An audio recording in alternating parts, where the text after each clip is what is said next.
Hey there! Depending on when you're listening to this episode, the dates and timelines mentioned may no longer apply. If you're enjoying the episodes thus far on the Onchain Medley podcast, there are a few ways you can support. You can leave a review on Apple Podcast, you can subscribe to the show wherever you listen to podcasts, or you can share with your friends, families, and communities you're a part of. Your support really does go a long way, so thank you so much for that. All right, on to this episode. In the past 5 years, the influx of traditional finance has changed so many things. If you're staking in DeFi, you can't see proper returns unless you stake tens of thousands of dollars. NFTs are just insanely expensive. Joining DAOs, I love DAOs. I have nothing against friends with benefits, but come on, putting in $5,000 just to join your DAO, not everyone has $5K just lying around,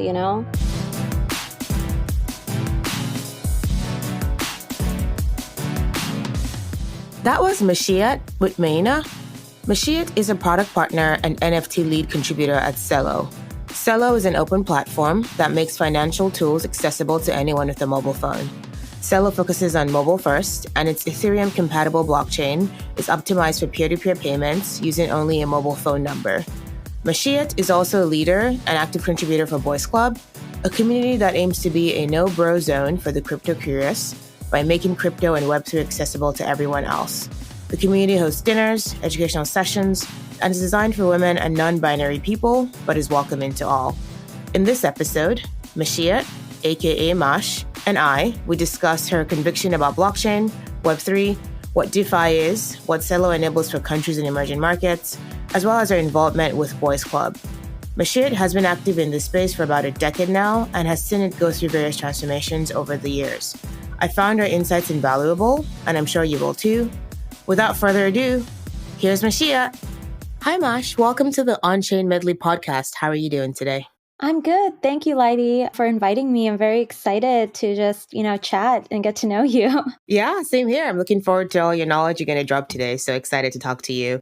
Let's get started with your background and what sparked your interest in Web3 and blockchain. So, unlike most people, my background has always been in crypto and blockchain. And it's really interesting because most folks, they usually have a breadth of experience in Web 2 and other industries, which is so cool. I've been in crypto for a while. I joined my university's blockchain club in 2016 when I was studying in Berkeley as a sophomore. And at that time, I was studying applied math and econ. And so I was looking for student orgs to join. And there was the math club, which was doing cool stuff, but it was super theoretical.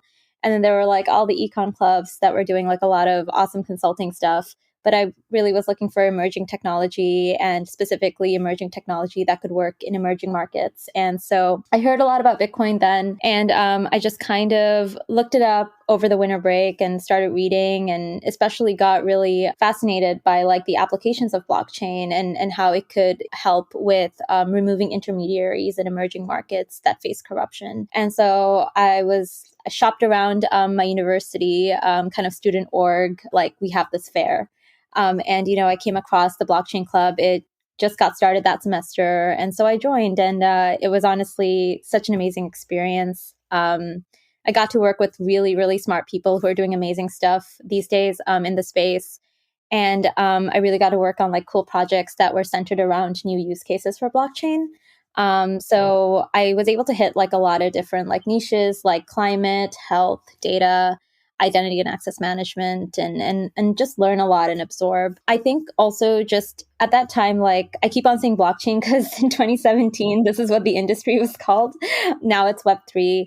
And I think at that time, what just really interested me was just, the idea that we have a technology that's decentralized and distributed, and it puts ownership of assets, data, security, finances in the hands of the people. And I really loved that about Web3, and really wanted to kind of keep on pursuing that. And so I took on a lot of different projects through blockchain at Berkeley, which was my university club. And then I also kind of got interested in the diversity aspect of it in 2018 and started She256 with some of my amazing co-founders, Meta Kotari, Alexis Gaba of Open Protocol, and also Sarah Reynolds of Uniswap. And they have continued She256 to where it is today, which is absolutely absolutely amazing. But, at that time in 2018, diversity nonprofits were just starting out. And so we were able to kind of host some amazing events, do Berkeley's first Women in Blockchain conference, have launched mentorship programs, do workshops with more women and non-binary folks in the space. And I think that's kind of what kept me going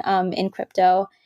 These days, I'm currently working at Celo within the Celo Foundation. I work in the innovation team where I explore new use cases for crypto.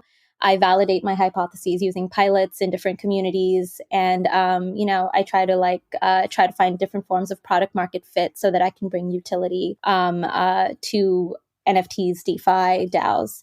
Right now, I'm also doing a little bit more strategy work at Celo, so I am driving the NFT initiative there.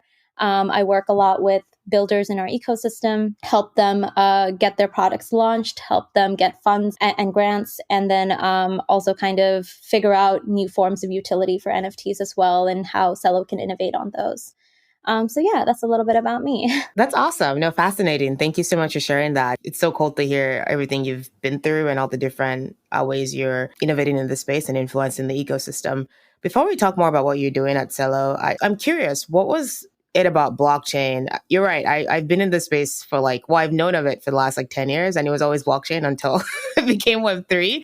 Yeah. Yeah, I was like, oh, okay, that's new. I kind of use them interchangeably anyway, but people might beg to differ. What was it about this space that gave you some conviction that it was something worth pursuing? What what opportunity did you think it unlocked? What was that conviction that you got from working in this space? Yeah, I think the conviction that I got is the same conviction as to why I'm now at Celo. I think I've always been interested in microfinance, right? Especially microfinance and micro entrepreneurship that comes along with it, and how microfinance was able to change emerging markets like the Philippines, like Bangladesh, like India into these powerhouses and give sustainable livelihood for a lot of people in underbanked and underserved areas. But the biggest problem in all of these emerging markets is also corruption, right? When you use centralized financial intermediaries, most of the money, even though it's coming from big foundations like the Gates Foundation or, the Grameen Foundation, some of them end up in the hands of corrupted government officials. And so for me, when I read a case study about how some folks used blockchain to send crypto to microfinance institutions. And it just really blew me away. The fact that you could just bypass this corrupted intermediary and have checks and balances in place with smart contracts was really cool. And one of my colleagues at Celo, Angelo, he actually did that during the COVID-19 pandemic. He was able to disperse COVID-19 aid to Philippine labor workers using the Celo network. And so I was just like, okay, this is why I'm here. This is what I want to do. I want to be able to kind of bring on a whole new level of micro work opportunities, micro entrepreneurship opportunities through crypto. And then as I joined the org, I got pulled into a lot of different forms of use cases for crypto as well, like NFTs and stuff. But that's always been kind of the thing that got me started. Gotcha. No, thank you for sharing that. I was really interested in remittances. That's why I believed in this ecosystem. And then I've seen it change in different directions, and I have questions about a lot of them, but that's why I'm talking to you. So for someone who's just coming in was like, what is DeFi? What is that? I'd love you to just explain what DeFi is and then delve that into what Celo is doing at a deeper level, if you can. Yeah, sure. So DeFi is decentralized finance. So basically in the traditional world, what we do is centralized finance. So we put our money in the bank and then the bank takes our money and then, it lends it out. And that's how we get interest in our accounts, right? When we put our money in the bank. With DeFi, I wouldn't say this is the thing with DeFi. I think DeFi, everyone thinks there's no bank, but in reality, the protocols that you use, right, or the pools that you use, they act as banks. But the cool thing about DeFi is that the custody of your assets is owned by yourself. There's self-custody of your assets, whereas the bank doesn't really own your assets. And I think that's just what's really powerful, right? You're able to own your assets. You're able to own the decisions that you make, the investment decisions that you make, and you're able to own the data that comes along with it. And so that's how I see DeFi to be different from traditional finance. I hope that was helpful. Or if you need me to dive a little bit more deeper. Yeah, that was helpful. And I like that explanation, but I'm wondering, do you think people actually want that responsibility of owning their own assets? And because the bank sort of does everything, and that if something is wrong, they'll go rectify it and you don't have to worry too much about it, besides reporting and check-in and making sure things are balanced properly. But do you think the average person is actually ready to take on this responsibility? And I'm speaking from a US perspective. but like just curious how you see that playing out in Yeah. sort of the developed world versus the developing world. Yeah, I think that's like the age-old question too, right? It's like that is the debate, I think, and that's the golden question. Like, of course, these protocols are highly risky, right? Like they're not FDIC insured, which is like, yeah, they're just not FDIC insured. But at the same time, I think it depends on the person too, right? Depends on your risk tolerance. Like at the bank, at a centralized bank, like you're depositing in your funds, like you're getting like 0.05% interest, right? You take the time to learn about DeFi, you do your research, and you put in amounts of money that you're okay with losing.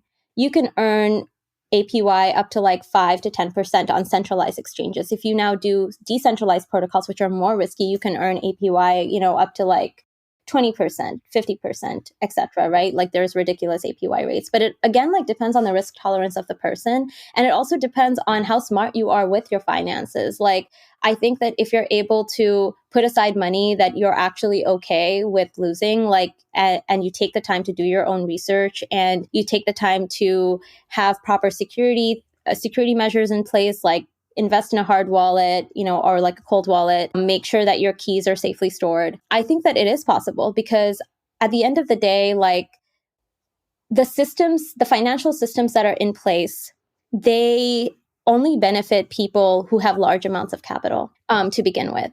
And as somebody who's like a brown woman, I wasn't taught about like personal finances growing up at all, and I'm just learning how to like navigate that world. The way like the average financial user, the information that's out there for them it's not that transparent. And the great thing about DeFi is that most of the protocols on Celo's ecosystem are open source, and many of these protocols are transparent because that's the benefit of the blockchain. And as you stake and as you put your money into these DeFi protocols, you can get like tokens back, and then you can vote on proposals on how that protocol can help you. So I think that that's the power of DeFi, right? If you do have higher risk tolerance and you put in the time to intentionally do your research, to intentionally set up the right security measures, and to intentionally put in funds that you're okay to play around with, you can drastically, kind of take benefits of like a transparent, decentralized ecosystem and have some ownership, not only of your own funds, but of how the protocol is benefiting you and how much yield you're receiving.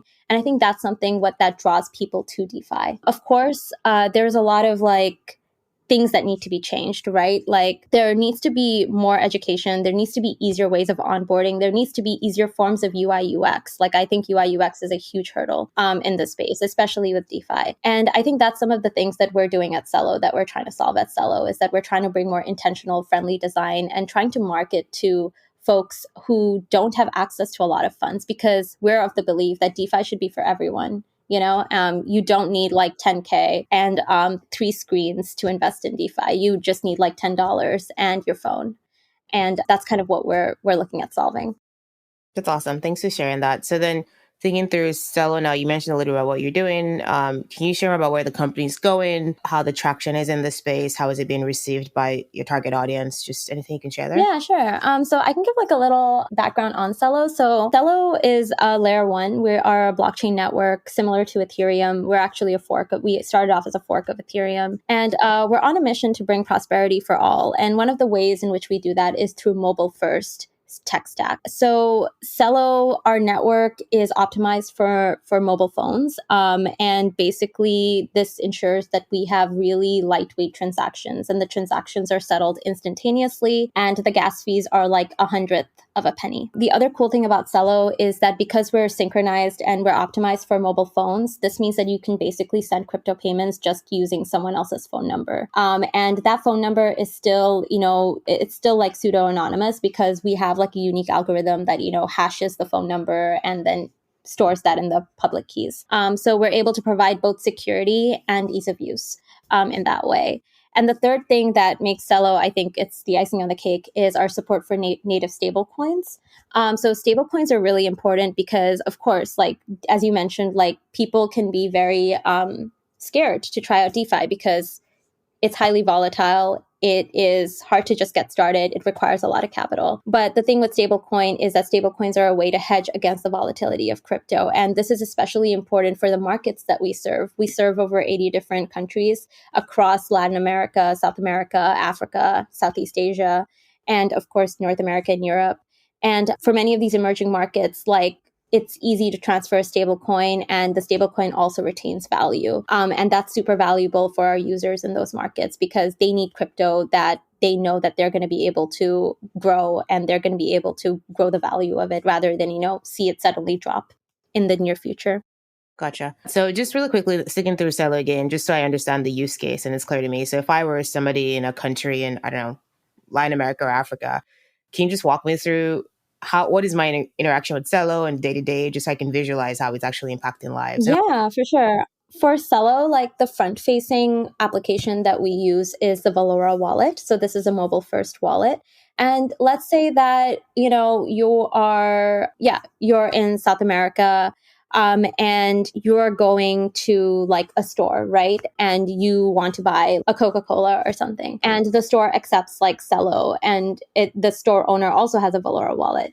You can just take the store owner's phone number, add it as a contact on your Valora wallet, and then send them money for the Coca-Cola. And you can send that in stable coins. So if you're in Brazil, we have C-Real. So you can you can pay for your Coca-Cola in C-Real. If you're in the US or in any other countries that support USD, you can use CUSD. If you're in Europe, you can use euros, C-Euro. So those are the stable coins that we currently support. And you can send those super easily through the Valora app. And then the transaction fee is going to be like $0.001. Like it's super cheap and instantaneous. So yeah. Okay, that's great. Thanks for explaining. So then is the idea that if I'm the store owner in that example, I then take the stable coins I receive from my customers and then convert that into my actual fiat currency in my country? Yeah, you can convert it into fiat currency. You can stake it you can keep it in Valora, and it can it can earn interest, like you can do it in multiple ways. The Valora wallet basically also serves kind of like a bank, right? So that's kind of the different use cases that we're seeing for it. Another cool use case is, of course, just like Venmo, right? But Venmo for crypto. Like you go to a store and pay, like one person pays the store in fiat, but you want to they are requesting like to hold crypto. So you can just send them CUSD in crypto for your share of like dinner or something like that. And that's also a really cool use case for Valora. So those are some of the things that we're seeing. Yeah. Yeah, that's neat. And the transaction fee is it a percentage of the transaction that has occurred, or is it always 0.001 or what you mentioned? Well, of course, like transaction fees, they depend on a lot of things, right? So I think like they depend on like the price of the coin. They depend on like the base sort of GUI. They depend on also like the gas limit and stuff like that. But usually because of like just the way our protocol is structured as proof of stake and the way that we have different forms of incentive mechanisms in place, like the transaction fees are usually like around 1/100th of a penny. Of course, it also depends on your transaction. Like if you're doing 10K, it's probably going to be like $1 or something like that, right? So I think it's more like a percentage plus like a bunch of other things that are at the protocol level. Okay, Yeah. so I just want to make sure it wasn't like Ethereum where like whatever I buy and the transaction fee is like 100x what I'm interested in. Oh, no. We won't, like, I don't think you'll ever see like transaction fees over $10. So you should be good. Awesome. Thanks for sharing. All right. Switching gears now to Boys Club. I know you're one of the founding members of the community. Can you just say more about what led you to start that, the emphasis in community within Web3, and just anything you can share for folks who are interested in learning more about Boys Club? Yeah, so Boys Club is this amazing community and social club that was started by Dina Burke and Natasha Hoskins. So they both saw a need for like, really intimate, intentional like community.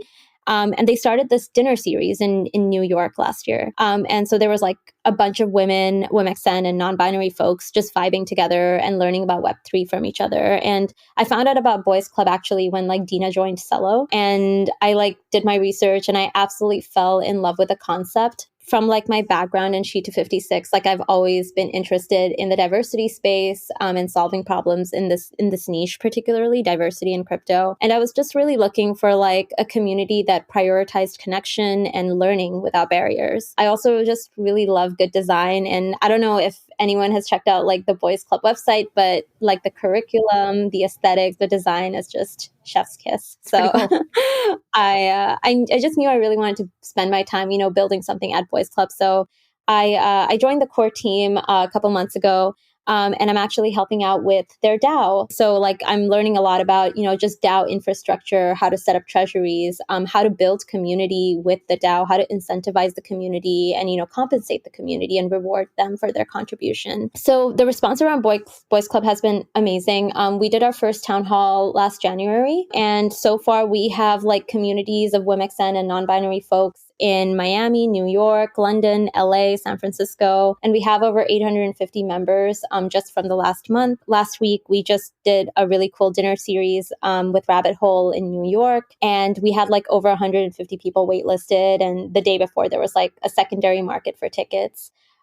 So yeah, I think the traction has been really awesome, and I think part of the reason why there's such an amazing response is because like I feel like women are just tired of seeing like white men get rich, and we're just like, it's time for us to get the bag, it's time for us to band together, learn, have fun, and get the bag while we're at it. And I think that's what we're trying to do. We're trying to build a community that's fun because learning crypto is steep and it's hard. And why not make a couple of friends along the way and, like learn at your own pace and learn like exponentially through our community IRL events as well. So right now we're building out the DAO. We also have 2 curriculums up for anyone who wants to kind of get started in crypto. We have them on our website, and then we're also just building easy to use guides and also the events in multiple cities around the world to make sure that the community always has a place to get together. Yeah, amen to that. Thanks for sharing. No, I agree with everything you've said. I think one of my observations, one of the reasons I started this podcast was just I keep hearing, Web3 and blockchain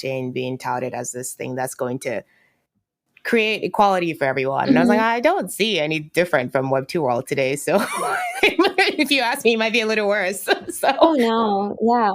Oh, yeah. I feel like it's definitely gotten worse, right? Because like back in 2017, like everyone was in blockchain because of the philosophy behind it, because of libertarianism and, owning your own stuff. And with that came people from all walks of life. And it was such an accessible space too. In the past 5 years, like the influx of traditional finance has changed so many things.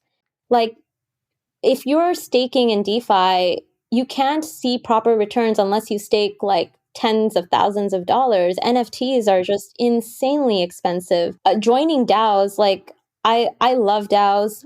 I have nothing against like friends with benefits, but come on, like putting in like $5,000 just to join your DAO, like not everyone has 5K just lying around, And that's the thing, like the more we learn, like the more we empower ourselves. And like I personally think like learning with community, you just end up learning exponentially because you're not just like reading stuff together, you're like talking about it. And the more conversations you have about crypto, about wealth, about building crypto, about learning crypto, it just helps build those mental models and mental maps also about the crypto space.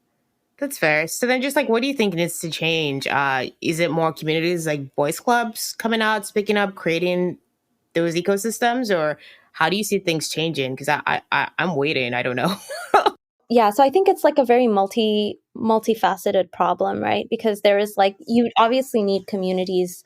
You need communities that are centered around learning and education and onboarding and helping people from all walks of life get into crypto. You need more communities that are intentionally designed around learning and communities that don't require you to like shell out thousands of dollars just to be a part of them. I think you also need just like better design for protocols as well. Like a lot of these protocols are geared toward people with capital, but I don't really see that many protocols that are geared toward people who want an easier way to get into DeFi or who want to get an easier way to get into NFTs. They want an easier way to start up their wallet and to learn how to invest and learn how to use different strategies. And I think that's a big challenge, right? Like because at the end of the day, it's easier to build something for like 5 people who have like $5 billion and can contribute $5 billion to your TVL than to like build something for 5 million people. But the reality is, but the thing is, like, when you build something for 5 million people, like, that's amazing because the network effects is like amazing, even if those people just contribute like $500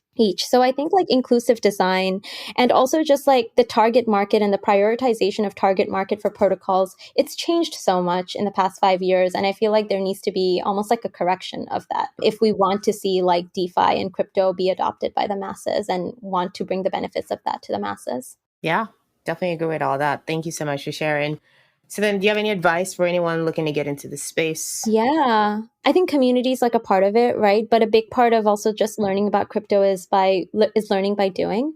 So that's why I think like the Boys Club curriculums, like Volume 1, it really teaches you how to get started with like your wallet, start investing in crypto, and start using Pool Together. Like we also have Volume 2, where we just teach you like how to properly use DeFi, how to use Rabbit Hole, how to get your like ENS domain. And then I think like after you've kind of done those curriculums, like a good way would be to really understand like what do you want out of crypto, right? Like what are your goals? Like do you want to learn how to invest? Do you want to learn how to buy an NFT? Do you want to like just become a subject matter expert? Because the way crypto is set up right now, it's kind of like this universe, and there's these interconnected galaxies and ecosystems like Celo, like Ethereum, like Solana, right? Like Near. And then within these ecosystems, there's like different use cases like DeFi, NFTs, DAOs. And so like picking one ecosystem and then picking a niche within that ecosystem or use case within that ecosystem, try out the products within that niche, understand how they work, understand how they're connected, and then, kind of move on either to another niche or to another ecosystem. And, maybe you learned about NFTs on Solana, and now you can learn about NFTs on Celo and then see how they interact with each other and see how they connect. And that way you can start like kind of building out that mental model, the mental map of how crypto is laid out. And become more, and you can become more confident in the decisions that you make. But yeah, I definitely think like learning by doing and getting started with the Boys Club curriculum can be really helpful. I'm also happy to like send some resources along your way if people want Twitter accounts to follow for particular niches and use cases as well. I think like those are things that definitely helped me these past 6 months. Yeah. Oh, that's amazing. Yes, if it's not too much trouble, I'd love that. And I'd link those to the show notes. Great. What's next for you at Celo? Celo rather, and what's next for you at Voice Club? Anything you want to share that we can look forward to? Yeah. I think, at Celo. So yeah, as I mentioned, I'm working on the NFT initiative. And so part of the things that I'm doing is I'm kind of, helping out like NFT builders on Celo launch their products. If anyone wants to like start building on Celo, send me an email. I'm always happy to have a chat and learn about your project. And we can also find ways to get you funding and grants as well. I'm also looking at really cool use cases of like POAPs on Celo, which is like the proof of attendance protocol. So you get like a badge for different experiences that you attend, and then you can do cool things with that NFT badge. And I'm also looking at building out a mobile first NFT marketplace. In the next few months. In April 4th and 5th, we're having a really cool conference called Celo Connect. And there I'm going to be curating a really nature-inspired immersive experience and exhibition. So if any of you are in Barcelona in April 4th and 5th, please stop by and, have fun at like the conference and check out the experience. There's going to be really cool, like a really cool POAP, experience there as well. So yeah, just planning out a lot of cool pilots and IRL experiences for people too, so that they can interact with NFTs on Celo. And then with Boys Club, right now we're in the weeds of building out the DAO. So a lot of the stuff that I'm doing is like kind of focusing on like incentive mechanisms for members. How do we do like proper contribution schemes and compensation schemes? And how do we like allocate our treasury and manage our treasury, and what's kind of the best ways in which we can bring forth change with our community in mind. Fantastic. I'm so jealous you get to go to Barcelona. I was hoping your conference would be in the metaverse so I could sneak in and attend.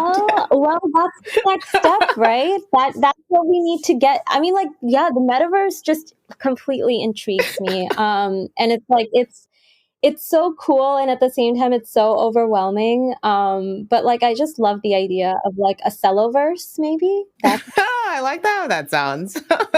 That's awesome. I guess Celoverse coming soon. Well, stay tuned. Yeah, anything else, Mash, you want to share with the audience? keep being curious and just start learning by doing. It can feel like a really overwhelming space, but you know, if you just like kind of focus in on one particular niche, follow a couple of awesome people within that niche, join a community within that niche, you can learn exponentially faster and, you know, become a subject matter expert and be confident to move on into the next part of crypto. And yeah, if any of you guys are in Barcelona in April, send me an email. I'm happy to like host, you know, some learning spaces as well, and just meet new people. So yeah, I think that would be really fun. That's amazing. Awesome. No, thank you so much for sharing, Mash. It's been great talking to you. Thank you for all your insights. Yeah, thank you for inviting me. I really, really appreciated chatting with you. Thank you. Thank you so much for listening. If you enjoyed this episode, please subscribe wherever you listen to podcasts. I'm your host, Laide. Until next time.